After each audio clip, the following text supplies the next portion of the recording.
Problem ఏమైందంటే ఈ ఎఫ్డిఎన్ఎస్ ఆఫీసర్లు అందరూ ఎట్లుంటారంటే వాళ్ళకి H1B గురించి ఏమి తెలియదు. వాళ్ళకి ఎక్కువ రిటైర్డ్ FBI ఆఫీసర్ కానివ్వండి, ఇమిగ్రేషన్ కస్టమ్ ఎన్ఫోర్స్మెంట్ ఆఫీసర్ కానీ వాళ్ళకి కాంట్రాక్ట్ మీద హైర్ చేసి పంపిస్తారు.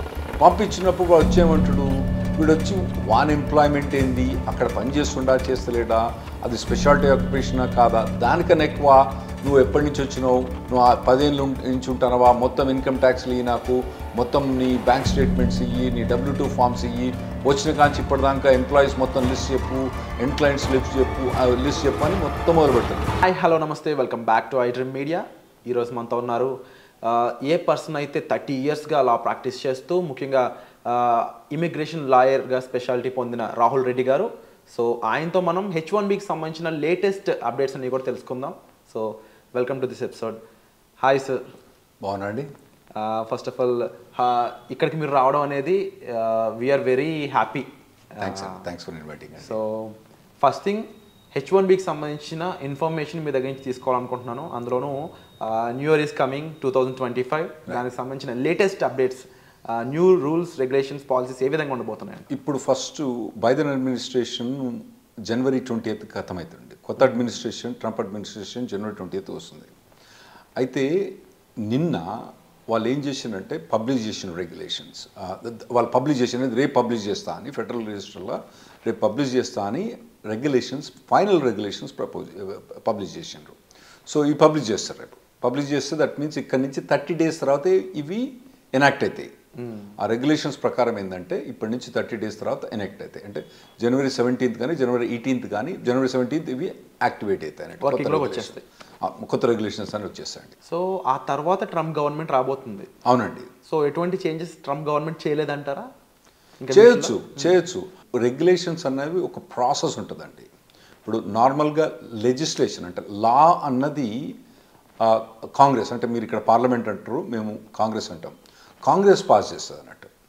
అయితే కాంగ్రెస్లో అంత ఈజీగా ఏవి పాస్ కావట్లేవు. ఎందుకంటే కాంగ్రెస్ అక్కడ మాకేందంటే మెజారిటీ కావాలన్నట్టు. మెజారిటీలో 2 houses ఉంటాయి. ఇక్కడ మనకు ఉన్నట్టు లోక్సభ, రాజ్యసభ ఉన్నట్టు మాకు అక్కడ హౌస్ ఆఫ్ రిప్రజెంటేటివ్స్, తర్వాత రాజ్యసభ మీకున్నట్టు సెనెట్ ఉంటుందండి. అయితే మీకు ఇక్కడ ఏంటంటే లోక్సభలో, రాజ్యసభలో మెజారిటీ ఉంటేనే సరిపోద్ది. అక్కడ ఏంటంటే ఇప్పుడు ట్రంప్ అడ్మినిస్ట్రేషన్ వచ్చినప్పుడు మొన్నటిదాకా డెమోక్రాట్స్ మెజారిటీ సెనెట్లు ఉండే, కానీ హౌస్ ఆఫ్ రిప్రజెంటేటివ్ వచ్చే మటుకు రిపబ్లికన్స్ ఉండే. అయితే జనవరి 20th నుంచి 2 కూడా మెజారిటీ రిపబ్లికన్సే ఉన్నారు, ఏది ట్రంప్ పార్టీ వాళ్ళే. కాకపోతే ఏంటంటే సెనెట్లో పాస్ కావడానికి ఏదైనా bill other than finance bill కావాలంటే దానికి 60 votes కావాలి. 60 votes కావాలంట. దాన్ని ఫిల్ బస్టర్ అంటాం మేము. అయితే వాళ్ళకి ఇప్పుడు రిపబ్లికన్స్ ఫిల్ బస్టర్ ఓట్స్ లేవు అన్నట్టు. అయితే వాళ్ళు రిజిస్ట్రేషన్ పాస్ చేయలేదు, అంటే ఏదైనా రెగ్యులేషన్ ద్వారా పోవాలి. అయితే బైడెన్ అడ్మినిస్ట్రేషన్ ఏం చేసిందంటే ఈ ప్రపోజ్ రెగ్యులేషన్స్ అన్నది అక్టోబర్ 2023లో ప్రపోజ్ చేసి దాన్ని అట్లే పెట్టుకున్నారు. అంటే నార్మల్గా వాళ్ళు ఏం చేస్తారు, ప్రపోజ్ రెగ్యులేషన్ పెట్టి పబ్లిక్ కమెంట్స్ అడుగుతారు అన్నట్టు. పబ్లిక్ కమెంట్స్ చేసిన తర్వాత వాళ్ళు వితిన్ 2-3 monthsలో పబ్లిష్ చేయొచ్చు ఫైనల్ రెగ్యులేషన్స్, కానీ చేయలేదు. కానీ రైట్ నౌ అంటే ట్రంప్ వచ్చే ముందే దీన్ని పబ్లిష్ చేసి, ట్రంప్ వచ్చే 3 రోజుల ముందే దీన్ని ఎఫెక్టివ్ చేసిందండి. దీన్ని ట్రంప్ అండూ చేయాలంటే చాలా ఇబ్బంది పడుతుంది అతను. ఓకే. సో ఒక రకంగా కష్టమనే చెప్పాలి. సో ఈ H1B రిక్వైర్మెంట్స్ అనేవి ఏ విధంగా ఉండబోతున్నాయి, ముఖ్యంగా జాబ్ సీకర్స్కి, అందులో థర్డ్ పార్టీ ప్లేస్మెంట్స్లో ఏ విధంగా ఉండబోతున్నాయి అంటారు? మనకు ఇప్పుడు H1B రెగ్యులేషన్స్ అనేది దాదాపుగా 30 years నుంచి మేజర్ మోడిఫికేషన్స్ ఏమి రాలేదండి. కొద్ది LCAలో కొద్ది మోడిఫికేషన్స్ వచ్చినాయని, కానీ ఈ మోడిఫికేషన్ మాత్రం రెవల్యూషనరీ మోడిఫికేషన్స్ అని చెప్పొచ్చు అన్నట్టు. 2010లో ఒబామా అడ్మినిస్ట్రేషన్ ఒక మెమో, అంటే దాదాపు ఎగ్జిక్యూటివ్ ఆర్డర్ టైప్ అనుకోరా అండి, ఒక మెమో పాస్ చేసి దాని ద్వారా కొన్ని ఇంప్లిమెంట్ చేసడానికి ట్రై చేసిండు. అప్పుడు కోర్టుల కేసు అయ్యి అవన్నీ అయిన తర్వాత మళ్ళీ 2018లో అడ్మినిస్ట్రేషన్లో మళ్ళీ ఏం చేసినట్టు వాళ్ళు ఏం చేసినారు, మళ్ళీ ఇంకొక మెమో పాస్ చేసి వాళ్ళు ఏం చేసినారు, ఇంప్లిమెంట్ చేసినట్టు ట్రై చేస్తే కోర్టు కేసు పోతే ఆ కోర్టు కేసు ఆ మెమో మొత్తం తీసి బయటపడేసింది. అప్పుడు ఏమన్నదంటే కోర్టు, ఒకవేళ గవర్నమెంట్ ఏదైనా చేంజ్ చేయదలుచుకుంటే ఎయిదర్ లా ద్వారా కానీ, అంటే పార్లమెంట్ ద్వారా కానీ, లేదంటే రెగ్యులేషన్స్కి ఒక ప్రాసెస్ ఉంటుంది అన్నట్టు, ఒక 2 year ప్రాసెస్ ఉంటుంది. ఆ 2 years ప్రాసెస్ చేసి దీన్ని రెగ్యులేషన్ తీసుకురావాలి. కానీ వాళ్ళు ఇష్టం ఉన్నట్టు ఒక మెమో పాస్ చేసి మొత్తం రూల్స్ చేంజ్ చేయరాదు అని కోర్టు జడ్జిమెంట్ ఇచ్చింది. అప్పటి నుంచి ఏం చేసినట్టే వీళ్ళు కంకణం కట్టుకొని ఏం చేసిండ్రు, ప్రపోజ్ రెగ్యులేషన్స్ అనేది అక్టోబర్ 2023లో ప్రపోజ్ చేసి ఇప్పుడు ఫైనల్గా పబ్లిష్ చేసిన అన్నట్టు. పబ్లిష్ చేసిన తర్వాత అంటే రేపు పబ్లిష్ చేస్తాను. ఇది పబ్లిష్ చేసిన తర్వాత వితిన్ 30 డేస్లో అంటే ఆ రెగ్యులేషన్స్ ప్రకారం మేము చదివినప్పుడు 540 పేజీలు చదివినప్పుడు అందులో ఏముందంటే ఇది 30 డేస్లో ఎఫెక్టివ్ అయింది. అంటే జనవరి 17th ఎఫెక్ట్ అయింది. ఇందులో మేజర్ చేంజెస్ మన తెలుగు వాళ్ళు అబ్జర్వ్ చేసేది ఏంటంటే కన్సల్టింగ్ కంపెనీకి పనిచేసేవాళ్ళు అంటే మనం నార్మల్గా అక్కడ మేము H1Bలను 3 డివిజన్స్గా చేస్తామండి. ఒకటేమో ఎండ్ క్లయింట్ అంటాం అన్నట్టు, అంటే ఫుల్ టైం జాబ్ అని కూడా అంటారు. అన్ని ఫుల్ టైం జాబ్ అయినా కూడా ఎండ్ క్లయింట్ దాన్ని ఫుల్ టైం జాబ్. మీకు సింపుల్ ఎగ్జాంపుల్ చెప్పాలంటే ఇప్పుడు కోకోకోలా కంపెనీ ఉంది. కోకోకోలా కంపెనీ డైరెక్ట్ ఎంప్లాయీగా జాబ్ చేసేటప్పుడు దాన్ని మేము ఎండ్ క్లయింట్ అంటాము లేదా ఫుల్ టైం జాబ్ అంటాం.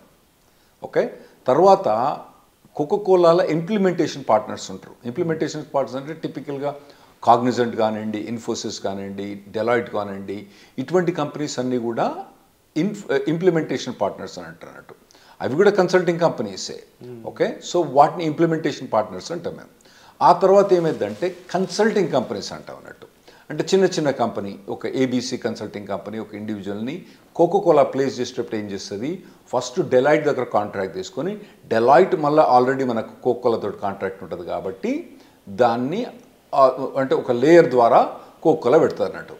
ఇప్పుడు ఈ కొత్త రెగ్యులేషన్స్ ప్రకారము ఈ ఏబీసీ కన్సల్టింగ్ కంపెనీకి పనిచేసే ఎంప్లాయీస్కి మాత్రం ఆ H1B ఫైల్ చేసేటప్పుడు చాలా ఇబ్బంది అయ్యే ఛాన్స్ ఉందండి. అది మెయిన్ ప్రొవిజన్ ఇందులో వచ్చింది.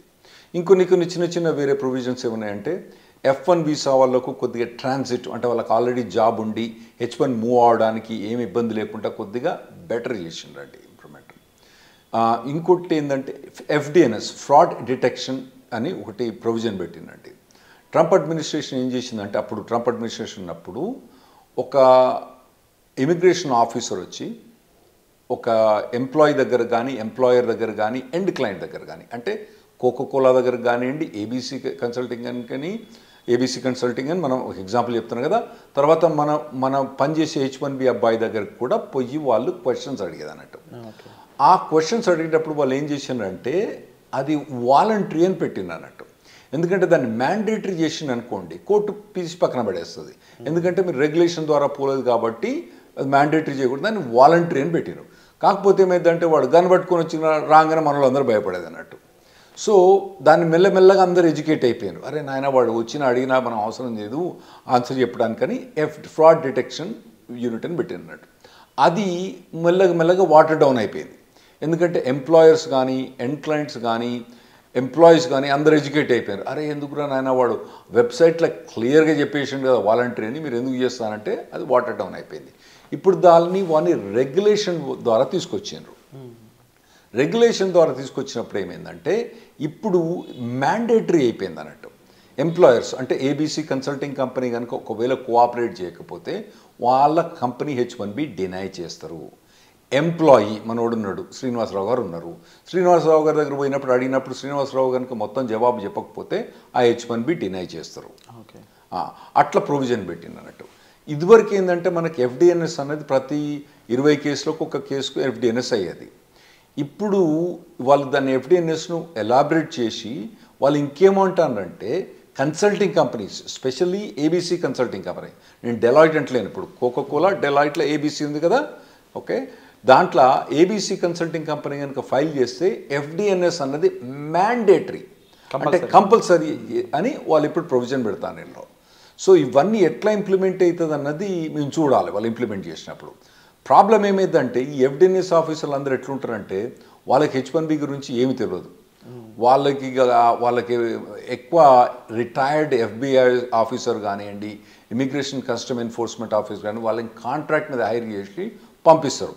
పంపించినప్పుడు వాడు వచ్చేమంటాడు, వీడు వచ్చి వాన్ ఎంప్లాయ్మెంట్ ఏంది, అక్కడ పని చేస్తుండా చేస్తలేడా, అది స్పెషాలిటీ ఆక్యుపేషనా కాదా, దానికన్నా ఎక్కువ నువ్వు ఎప్పటి నుంచి వచ్చినావు, నువ్వు 10 ఏళ్ళ నుంచి ఉంటానవా, మొత్తం ఇన్కమ్ ట్యాక్స్లు ఇయ్యి, నాకు మొత్తం నీ బ్యాంక్ స్టేట్మెంట్స్ ఇయ్యి, నీ W2 ఫామ్స్ ఇయ్యి, వచ్చిన కాంచి ఇప్పటిదాకా ఎంప్లాయీస్ మొత్తం లిస్ట్ చెప్పు, ఎండ్ క్లయింట్స్ లిస్ట్ చెప్పు అని మొత్తం మొదలు పెడతారు అన్నట్టు.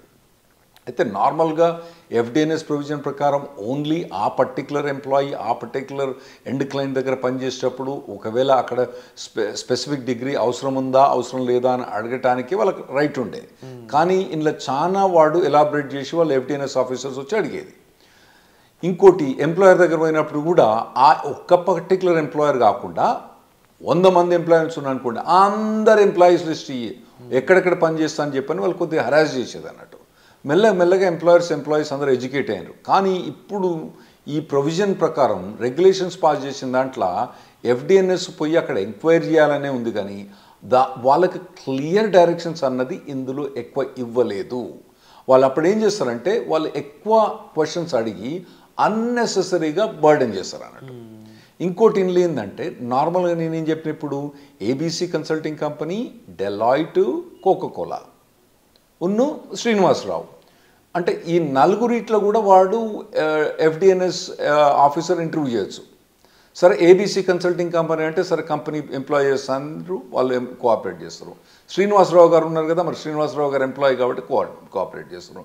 డెలాయిట్ అంటే చెప్పలేము వాళ్ళు కోఆపరేట్ చేస్తారో చెప్పలేము. కోకోకోలాగా అయితే అసలే కోఆపరేట్ చేయదు. అటువంటిప్పుడు ఏమైంది అన్నది డౌట్గా ఉందన్నట్టు. సో ఇవన్నీ ఇంప్లిమెంటేషన్కి వచ్చినప్పుడు తెలుస్తూ ఉంటుంది, ఇబ్బందులు అవుతుందంటే తెలుస్తూ ఉంటుంది. అయితే ఇదివరకు ఎఫ్డిఎన్ఎస్ అయినప్పటికీ ఇప్పటికి చాలా డిఫరెన్స్ ఏముందంటే వాళ్ళకి ఇప్పుడు రెగ్యులేషన్ ద్వారా వచ్చినాయి కాబట్టి ఎక్కువ పవర్స్ ఉన్నాయి ఇప్పుడు వాళ్ళకు.